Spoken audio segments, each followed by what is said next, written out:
Press the bell icon of the ePathshala channel and never miss another update. So hey guys, welcome back your class and now this is your Vijay here. और दोस्तों बहुत बहुत आपका स्वागत है हमारे ई पाठशाला के चैनल में। तो एज यू नो दैट हम चैप्टर 6 कर रहे हैं और चैप्टर 6 का ये चौथा पार्ट है। दोस्तों इस चैप्टर के ऊपर हमने 3 पार्ट पहले ही अपलोड किए हुए हैं। अगर आपने वो पार्ट नहीं देखे देन गाइस प्लीज़ जाके आप उन्हें पहले वॉच करिए, जब भी आपको ये चौथा पार्ट समझ में आएगा। अदरवाइज़ आप इस चौथे पार्ट को समझ नहीं पाएंगे। ओके और सबसे इम्पॉर्टेंट चीज़, अगर आपको ये चैनल पसंद है तो गाइस सब्सक्राइब करना मत भूलेगा, because most of students video watch करते हैं पर सब्सक्राइब नहीं करते। तो वॉच करने के बाद सब्सक्राइब करना मत भूलेगा। और दोस्तों अगर वीडियो अच्छी लगे तो लाइक कमेंट शेयर सब कुछ करिए। वीडियो के चौथे पार्ट के अंदर हम जानने की ये कोशिश करेंगे कि किस तरीके से जब इंदिरा गांधी को ये पता चल चुका था कि जून 24 के दिन यहाँ पर हाई कोर्ट के बाद सुप्रीम कोर्ट से उन्हें एक तरीके की बेल मिल गई। क्यों? क्योंकि जो एन रे थे वो देश के चौथे चीफ जस्टिस ऑफ इंडिया थे और उनकी अपॉइंटमेंट कहीं ना कहीं इनडायरेक्टली इंदिरा गांधी के द्वारा ही करवाई गई थी। यहाँ पे 1975 जून में एक फैसला आता है और ये बताया जाता है कि वो पूरी तरीके से एमपी बनी रह सकती हैं, बट वो पार्लियामेंट की सेशंस यानी कि पार्लियामेंट की मीटिंग को अटेंड नहीं करेंगी। क्यों? क्योंकि 12 जून अगर आपने वीडियो पुरानी वाली देखी है तो आपको पता होगा कि 12 जून 1975 के दिन जो इलाहाबाद हाई कोर्ट है वहाँ के जस्टिस जगमोहन लाल सिन्हा ने ये बता दिया था कि इंदिरा गांधी ने कहीं ना कहीं अपने इलेक्शन में इनलीगल प्रैक्टिस करी है। दैट मीन जैसे कि सरकारी वाहन का इस्तेमाल करना, सरकारी कर्मचारियों का इस्तेमाल करना, जो इलेक्शन में नहीं हो सकता है। यहाँ पर 12 जून के अंदर ये प्रॉब्लम हुई थी और यहाँ पे 12 जून के बाद यहाँ पे 24 जून के दिन हाई कोर्ट से इनको थोड़ी बहुत रिहाई, या मैं कह सकता हूँ थोड़ा बहुत इन्हें मतलब बोझ हल्का हो गया इनका कि इनको अब एमपी बने रहने की पावर थी। लेकिन जस्टिस जगमोहन लाल सिन्हा ने बोल दिया था कि वो एमपी भी नहीं रह सकती हैं अगर वो 3 महीने के अंदर इलेक्शन दोबारा नहीं जीती है, तो सॉरी 6 महीने के अंदर। तो दोस्तों यहाँ पे ना इंदिरा गांधी जी इतनी सारी प्रॉब्लम से जूझ रही थी, तो फाइनली उनके पास एक ही सोल्यूशन था। वो कहते हैं ना every problem has a one solution. तो यहाँ पे इतनी सारी समस्याओं का एक ही समाधान इंदिरा गांधी को दिखाई दे रहा था। वो दिखाई दे रहा था कि 25 जून 1975 के दिन वो पूरे भारत के अंदर नेशन वाइड एमरजेंसी डिक्लेयर कर दे। और उस टाइम पे फारुकुद्दीन अली अहमद देश के राष्ट्रपति थे और यहाँ पे जो प्रधानमंत्री थी वो इंदिरा गांधी थी और यहाँ पे देश में इमरजेंसी लगा दी जाती है। अब 25 जून के दिन ही इमरजेंसी लगाने का कारण क्या था वो आपको समझना होगा। 25 जून 1975 में क्योंकि बिहार मूवमेंट चल रहा था, आपको पता है अच्छी तरीके से। बिहार मूवमेंट के अंदर देश के अंदर सभी लोगों को ये बताने की कोशिश करी गई थी कि बिहार के जितने भी स्टूडेंट्स थे वो तो देश में पूरी तरीके से इंदिरा गांधी की सरकार के खिलाफ थे ही, लेकिन वो दिल्ली के अंदर आके ना पूरी तरीके से रामलीला मैदान के अंदर आने वाले थे 25 तारीख के दिन। तो यहाँ पे रामलीला मैदान में बहुत बड़े पैमाने पर प्रदर्शन होना था। किसके खिलाफ? यहाँ पे जयप्रकाश नारायण जी ने सभी जनता को साथ लेकर इंदिरा गांधी यानी कि कांग्रेस के गवर्नमेंट के खिलाफ एक प्रदर्शन करना था 25 जून को। और यहाँ पे 24 जून को उन्हें कहीं ना कहीं रिहाई मिल गई सुप्रीम कोर्ट के थ्रू। तो यहाँ पर 25 जून के दिन जयप्रकाश नारायण जी पूरी, आप रामलीला मैदान अगर आपने देखा हो दिल्ली का तो आप यकीन नहीं मानेंगे, दिल्ली क्या आसपास के जितने भी स्टेट्स थे यहाँ पे जेपी जी का भाषण सुनने के लिए, क्रांतिकारी का भाषण सुनने के लिए और ये बताने के लिए कि सरकार कितनी इलीगल तरीके से काम कर रही है, जनता के प्रति वफादार नहीं है, भ्रष्ट है, करप्ट है और जनता के मैं कह सकता हूँ कि जो भी उम्मीद है उस पर खरा नहीं उतर पा रही है। इसीलिए यहाँ पे जयप्रकाश नारायण जी ने रामलीला मैदान के अंदर एक साइलेंट प्रोटेस्ट करने के लिए 25 जून का डेट सुना था। 25 जून 1975 के दिन ये चीज़ उन्होंने सेलेक्ट करा था। क्यों? क्योंकि रामलीला मैदान के अंदर जब इतने सारे लोग, लाखों लाखों लोग जब जेपी को सुनने आएंगे तो सोचिए देश के अंदर किस तरीके का एक माहौल बन जाएगा।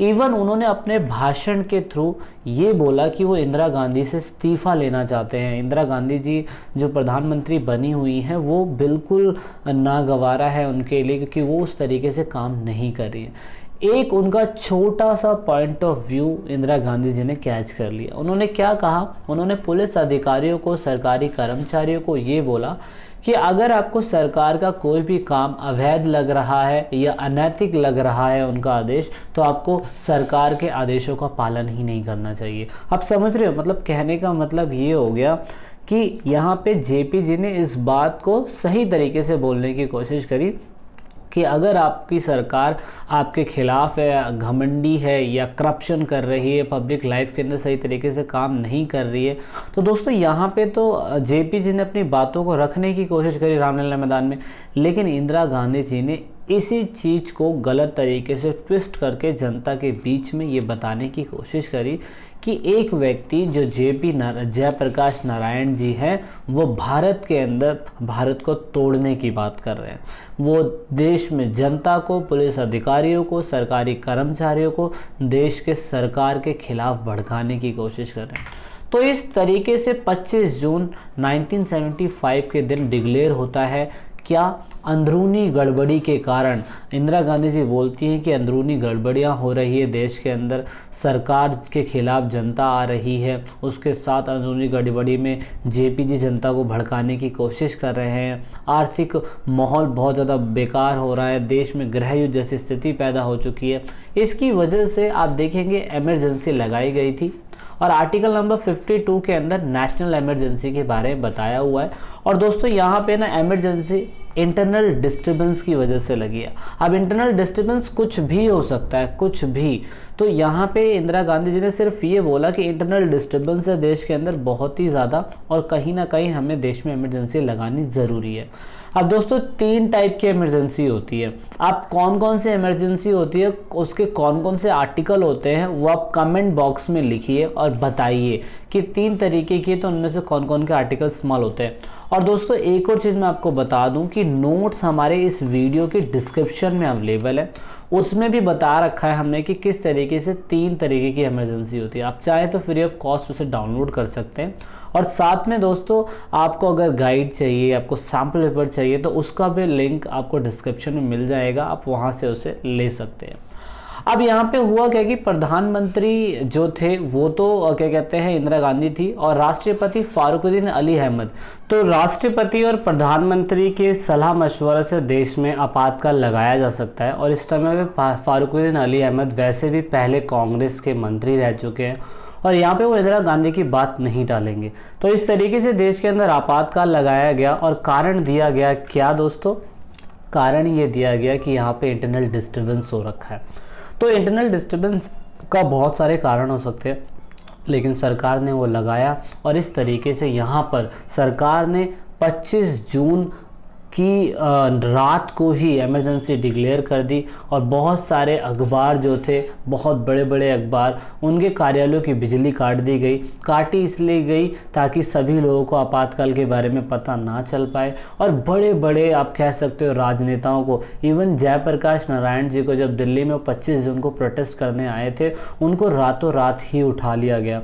इस तरीके से राजनेताओं को और बड़े बड़े कार्यकर्ताओं को बड़ी संख्याओं में गिरफ्तार करा गया और इसे आप निवारक नज़रबंदी भी कह सकते हैं दोस्तों। और यहाँ पे बिना किसी ट्रायल के, विदाउट एनी ट्रायल, आपको बिना किसी कारण बताए, अगर आप लगता है कि आप आंतरिक गड़बड़ी का हिस्सा बन रहे हैं देश के लिए और देश में सिविल वॉर जैसी सिचुएशन कर रहे हैं आप, तो आपको विदाउट एनी ट्रायल उस समय पे उठा लिया गया था। और ऐसा आंकड़ा लगाया जाता है कि शाह आयोग कमीशन के द्वारा कि लाखों लाखों लोगों को उस समय उठा लिया गया था। तो यहाँ पर ऐसा कहा जाता है इमरजेंसी में जेपी, मोरारजी देसाई, अडवाणी जी, अशोक मेहता हैं, वाजपेयी हमारे इतने बड़े लीडर जो प्रधानमंत्री भी बने, कितने सारे, मोरारजी देसाई भी प्रधानमंत्री बने थे, अडवाणी प्रधानमंत्री बनने वाले थे लेकिन नरेंद्र मोदी जी बन गए। तो ऐसे इतने बड़े बड़े दिग्गज लीडर्स को उस टाइम पीरियड पे अरेस्ट कर लिया गया था। अब सोचिए कि मतलब देश में कैसा माहौल था। और इवन 26 जून की सुबह अर्ली मॉर्निंग, क्योंकि वो पार्लियामेंट के अंदर मीटिंग तो अटेंड कर नहीं सकती हैं, तो इसीलिए उन्होंने कैबिनेट की बैठक बुलाई और दोस्तों उन्होंने आपातकाल के बारे में कैबिनेट को बताया। इवन प्रोसीजर तो ये होता है कि सबसे पहले आपको अपने मंत्री परिषद को बताना चाहिए कि भाई मैं आपातकाल लगाने जा रही हूँ, मैं आपकी प्रधानमंत्री हूँ और आप क्या इससे सहमत है या सहमत नहीं है। ऐसा इंदिरा गांधी जी ने बिल्कुल नहीं करा। उन्होंने बस अपनी शक्ति का यूज़ करके राष्ट्रपति से साइन करवाए और देश में आपातकाल लगा दिया और बाद में अगले दिन यहाँ पे अर्ली मॉर्निंग में अपने मिनिस्टर्स को बुला के ये बताया कि मैं देश के अंदर आपातकाल लगा चुकी हूँ और अब मैंने आपकी मीटिंग इसलिए करी है कि मैं ऑफिशियली बेसिस पे देश के अंदर आपातकाल की जो ये बातें हैं वो मैं लोगों को बताने जा रही हूँ। तो इस तरीके से आपातकाल लगा और आपातकाल के परिणाम ये हुए कि बड़े बड़े लीडर्स जेल में चले गए, लाखों लाखों लोग जेल में चले गए। जब इमरजेंसी डिक्लेयर हुई तो आप देखेंगे कि उसके बाद पूरे भारत में वर्ल्ड वाइडली जो मैं कह सकता हूँ स्ट्राइक हो रही थी, हड़ताल हो रही थी, वो बैन हो चुकी थी और यहाँ पे प्रेस के ऊपर सेंसरशिप लगा दी गई। सेंसरशिप का मतलब ये होता है कि अब प्रेस के अंदर जो लिखा जाएगा, जो बोला जाएगा वो सरकार के अकॉर्डिंग होगा। जो जनता के वेलफेयर के लिए काम करते थे जैसे राष्ट्रीय समाज सेवा संगठन, ये आरएसएस जो है दोस्तों यहाँ पे स्वयं सेवा संगठन, ये पूरी तरीके से बैन कर दी गई। और दूसरा मुसलमानों के लिए भी जमात इस्लामी, इसको भी बैन कर दिया गया और उस समय पे किसी भी चीज़ की सरकार के खिलाफ कुछ भी सुनना नागवारा था इंदिरा गांधी को उस टाइम पीरियड पे। इसीलिए ऐसा कहा जाता है कि 26 जून से लेकर 26 जून 1975 से 21 मार्च 1977 तक भारत जो है पूरी तरीके से लोकतंत्र जो है उसका कैद हो चुका था। इस तरीके से सिचुएशन बहुत ख़राब हो गई। फंडामेंटल राइट्स लोगों के छीन लिए गए, इलेक्शन को पोस्टपोन कर दिया गया क्योंकि 1971 के अंदर इलेक्शन था और दोस्तों यहाँ पे 1976 के अंदर इलेक्शन होना था, लेकिन यहाँ पे 1976 के अंदर इलेक्शन नहीं हुआ और मैंने बताया आपको लोगों को इनडायरेक्टली बहुत ज़्यादा वाइडली मैं कह सकता हूँ कि जेल में बंद करा गया। यहाँ पर अब विरोध लोगों का यही था कि भाई जितने भी अंडरग्राउंड लोग अरेस्ट हुए थे वो पूरी तरीके से मतलब मेन लीडर्स तो कहीं ना कहीं छुप गए। लोग यहाँ पे विरोध इसलिए कर रहे थे कि यार सरकार जो है अपनी नीति के खिलाफ सही तरीके से काम नहीं कर रही है। तो उनमें से सुब्रमण्यम आप देख सकते हो, नरेंद्र मोदी जी जो सरदार की पोशाक में जो उस समय इमरजेंसी में अपने आप को छुपाने में कामयाब रहे। दूसरा फिर यही है कि सरकार ने पूरी तरीके से बहुत सारी मीडिया को ख़रीद लिया था, जैसे अभी कर रखा है सरकार ने। दूसरा, सरकार जो कुछ भी टीवी में रेडियो में बोलती थी वो उनका खुद का ओपिनियन होता था। ब्रॉडकास्ट मिनिस्टर भी कुछ नहीं कर सकते थे यहाँ पे। और यहाँ पे बहुत सारी मैगज़ीन बैन हो गई थी, न्यूज़पेपर बैन हो चुके थे और बहुत सारी सेलिब्रिटीज़ ने तो अपने खुद के अवार्ड वापस करने लग गए। इस तरीके से देश के अंदर आपातकाल लगा कि आप देखेंगे सिचुएशन लग रहा था लोगों को कंट्रोल होगी, लेकिन वो धीरे धीरे करके बहुत बढ़ने लग गई। वीडियो के अगले पार्ट में हम समझने की कोशिश करेंगे कि क्या आपातकाल ज़रूरत थी या नहीं थी आपातकाल की, या आपातकाल में इंदिरा गांधी जी ने अपने पावर का कैसे गलत इस्तेमाल करा, वो सब हम जानने की कोशिश करेंगे। आप सभी को सैमले पर डाउनलोड करना है तो वीडियो के डिस्क्रिप्शन में लिंक है और सब्सक्राइब किए बिना चैनल को मत जाइए। So this is it in this video and let's meet in the another part of this video. तो लास्ट में दोस्तों अगर आप वीडियो को देख रहे हैं और ई पाठशाला चैनल के आप सब्सक्राइबर हैं या नए सब्सक्राइबर हैं तो ईट पाठशाला की टीम से आप सभी को यही रिक्वेस्ट है कि आप इन सभी वीडियो को अपने दोस्तों के साथ शेयर ज़रूर करें और कोशिश करें कि आप दूसरों को शेयर करवाने के लिए बोलें, क्योंकि आप जितना वीडियो को शेयर करेंगे उतना ही हम और लोगों की मदद कर पाएंगे, क्योंकि पढ़ेगा इंडिया जब भी बढ़ेगा इंडिया।